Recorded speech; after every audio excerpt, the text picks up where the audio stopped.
We're looking at state of infrastructure in the year. Expectations are by Nigerians for 2017, and we're now being joined by His Excellency, the Minister for Power Works and Housing, Babatunde Fashola. Good morning and Happy New Year. Good morning, Happy New Year. Thank you for having me.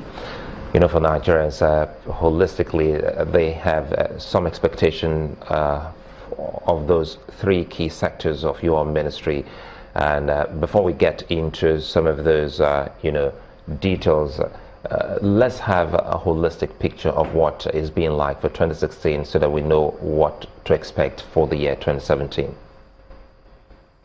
Thank you. I think that we must set a context of how we got here. I think it's important.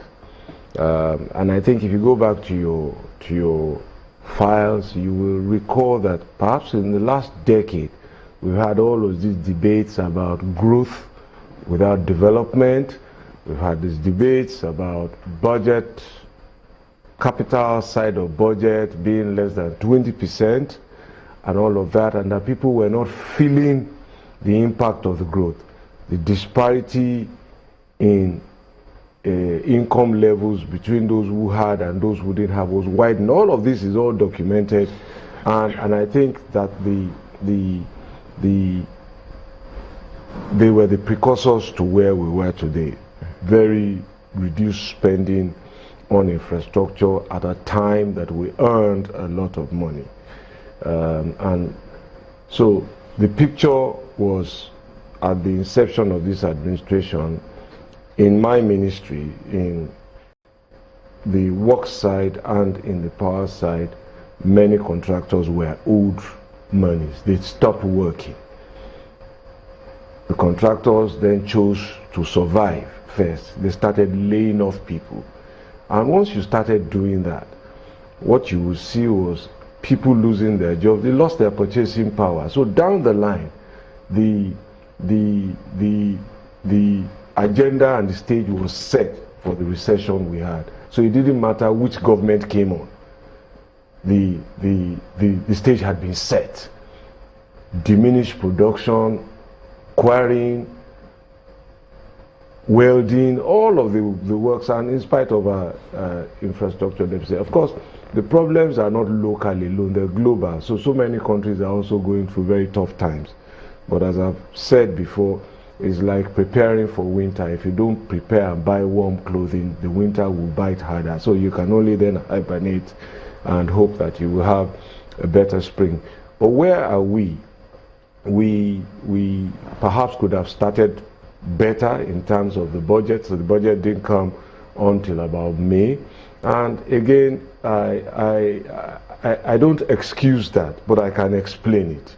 And that was a new team getting to know itself, getting to know the other arm of government in parliament as well. And I've told some of my colleagues that, look, if we agree that even football teams need time to gel, to get to know each other, perhaps so. But since when we started implementing the budget, at least I can say confidently now that I don't think that there's any state in the Federation where there's not one road work or the other going on. Some started late because of weather issues. There are still bad roads, without a doubt, and let me again reiterate very clearly, not all the roads in Nigeria are bad, especially the federal road, not all of them, but you have sections that have failed. So you may have a road like 200 kilometers, about 30 kilometers of it has failed. That speaks to a lack of maintenance that didn't happen at the time it should have happened and all of that. But by the by, we're beginning to inch forward, moving people back to work, mobilizing contractors back to site. As I say, our work is we're in a results business, and until the results manifest, all of the effort really mean nothing. So I can only say to Nigerians, I hear them loud and clear. The government hears them loud and clear. We know how tough it is, but history tells me that we will overcome this in the way that we have overcome some of our more difficult challenges. I think I like the way you just highlighted, but very quickly here, because I also recall that in the year we had you on the program where you said something about those contractors being mobilized. Some of the first things you did was trying as much as possible to mobilize these contractors back to site. Monies owed were paid to the contractors. Before we start looking at specifics, are these contractors all back on site, so to speak, at the moment? Again, because you said that construction works are going on across all geopolitical zones, and there's hardly no place in the country where works are not ongoing. Yes. Again, there's a context. The context is that if you recall, I indicated at the inception of office that we had over 200 roads committed by contract. We had payments in the region of about 2.2 trillion contract values, out of which only about 500 or so had been paid. So my ministry doesn't have a budget for 1 trillion. So the total budget for the capital expenditure in the 2016 budget, if I recall correctly, is about 1.7 trillion, and that's spread across my three ministries: transport, agri, the entire. They have one capital project or the other. So what we proposed was 433, and I think we came back with about 380 something, and then broken and disaggregated across power works and housing works ended up with about 286. Power was, I think, about 80 something, and then housing was about 35. Now, again, let me be very emphatic. Those are the approved estimates. Budget wasn't cash, and it is not cash. We now have to get the financing. Now, total finances that have been released to my ministry was, I think, 107 billion sometime in June, and then about 70 something billion in the second quarter release. So this budget has run just two full quarters. So again, set the context. This is the first full year budget of this government, and it has been implemented for 2 quarters, but you will begin to see the results. So in answer to your question, against that context, many of the contractors have gone back to site. We have contractors back to site in Sokoto, we have contractors back to site in Adamawa, we have contractors back to site in Gusau, we have contractors back to site in Aba now. They came late because of the weather. We have contractors back to site in Ilorin, we have them back to site in Ogbomoso, we have them back to site in Benin and all over the country. Okay, go ahead. You said to me about being in a result-oriented business. Yeah. But what timelines do you have there, even in the face of the context that you put it? What are the timelines you have? Time is the commodity that we really don't control. Nobody controls time. What you do is manage it efficiently. And I think that in terms of planning, we will be much more efficient as we now implement. We spent some time in planning, and that's why I made what we're doing backstage really is unimportant to the expectant public. What they want to see is results. So, and the results will ramp up. In power, for example, I can tell you now that we have at the minimum about 4 power plants that we plan to finish this year. If we gain more time and traction, we might have up to 6 or 7. We're trying to intervene in about 37 universities, install their own independent power projects for them. So there's a lot that has gone on in terms of preparation, and delivery is now the key. I just like to make this other point, and again, I'm going to continue to speak in context. Building a federal highway usually connects at least 2 states, if not 3 or 4.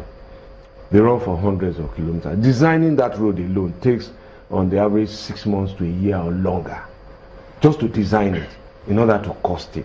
So it takes years to build. And therefore, if you start building from point A, those in point B will just tell you they haven't seen the road because you haven't reached there. Look at the Abuja, the Abuja International Airport Road into the city. That road was awarded, I think, in 2010. It's barely about 60 kilometers. It hasn't finished.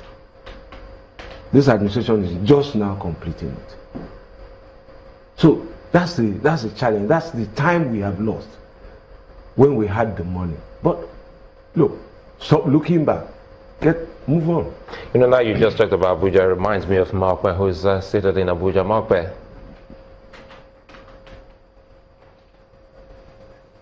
Well, thank you, Sulaiman. Just quickly, people are asking, and some people are curious, how do you select the roads that you choose to focus on? I know, yes, you talk about a number of states, but what's the selection criteria? The first criterion that we decided upon in our ministry was to complete the ongoing roads, the roads that had started, that had stopped for all sorts of reasons, lack of budget funding, and so on and so forth. Now, within those batch of roads, because we were limited by our resources, we couldn't do everything. We then focused on the roads that carried the heaviest traffic. We focused on the roads that were strategic to our energy supply. Where is our fuel, for example, coming from, and where is it going? We classified all roads as economic roads, but some were more strategic than others. So you couldn't leave behind the road that takes fuel out of Lagos, where most of the imported fuel lands. Otherwise, there will be no fuel all the way to the east, to the south, and to the north. You couldn't leave the road like the Sokoto-Ilela,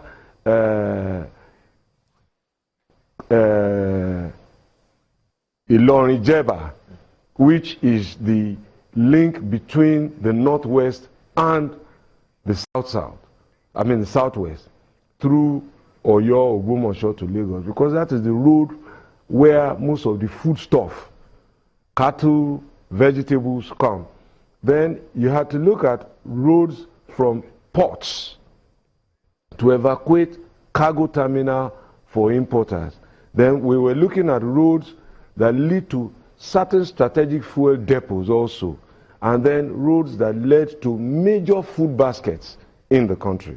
So those were the parameters, and traffic volume as well.